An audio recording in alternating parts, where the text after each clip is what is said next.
बापू अगर जिन्ना और नेहरू को अपना एडीसी नहीं चुनते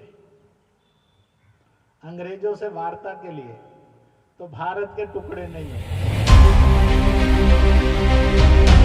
दोस्तों, राष्ट्रपिता महात्मा गांधी को भारत के विभाजन के लिए जिम्मेदार ठहराते ये महानुभाव राष्ट्रीय स्वयंसेवक संघ के प्रमुख नेता इंद्रेश कुमार हैं।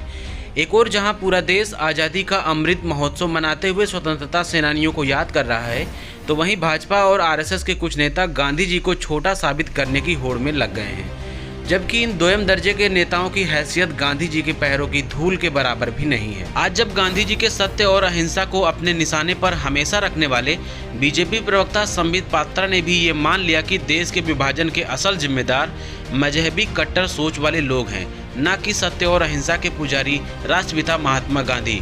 ऐसे में आरएसएस नेता के इस बयान को सफेद झूठ साबित करने का इससे अच्छा उदाहरण कोई और नहीं हो सकता।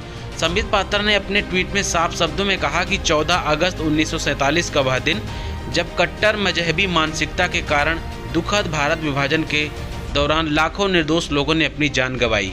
यानी पात्रा का मानना है कि विभाजन की विभीषिका के असल जिम्मेदार कोई सत्य अहिंसावादी नहीं, बल्कि कट्टर मजहबी सोच वाले लोग ही हैं। ऐसे में देश के सामने ये बड़ा सवाल उठता है कि आखिर कट्टर मजहबी सोच वाला वह व्यक्ति या संगठन है जो लगातार हिंदू राष्ट्र की मांग करता चला आ रहा है, या फिर धर्म से परे अहिंसावादी महात्मा गांधी। संबित पात्रा के इस बयान के इतर आरएसएस नेता इंद्रेश कुमार ने कहा, 75 साल पहले भारत को आजादी मिली थी विभाजन के रूप में।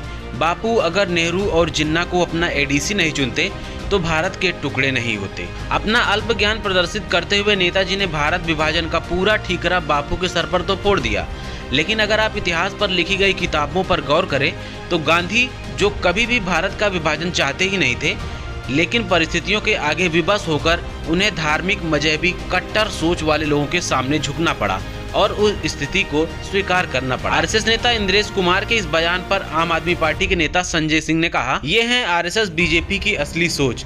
गुजरात के साबरमती के संत का अपमान हुआ है, राष्ट्रपति बापू के अपमान के खिलाफ कुछ तो बोलिए प्रधानमंत्री जी। बापू की आलोचना करने वाले आरएसएस नेता इंद्रेश कुमार अकेले नहीं हैं, बल्कि इसके पहले भाजपा की केंद्रीय मंत्री मीनाक्षी लेखी जी भी गांधी जी को स्वतंत्रता के लिए किए गए आंदोलनों और सत्याग्रहों को नकार चुकी हैं। आरएसएस नेता के इस विवादित बयान पर स्वतंत्र पत्रकार अजीत अंजुम ने कहा, आपके हेडगेवार जी की सेना तो 1925 में बनी थी।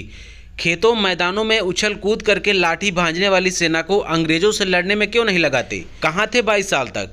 गांधी की भूल बताने की बजाय अंग्रेजों से अपनी लड़ाई और शहादत के कुछ सबूत तो पेश कीजिए। गांधी को मारने वाले भी अक्सर यही सवाल पूछते थे।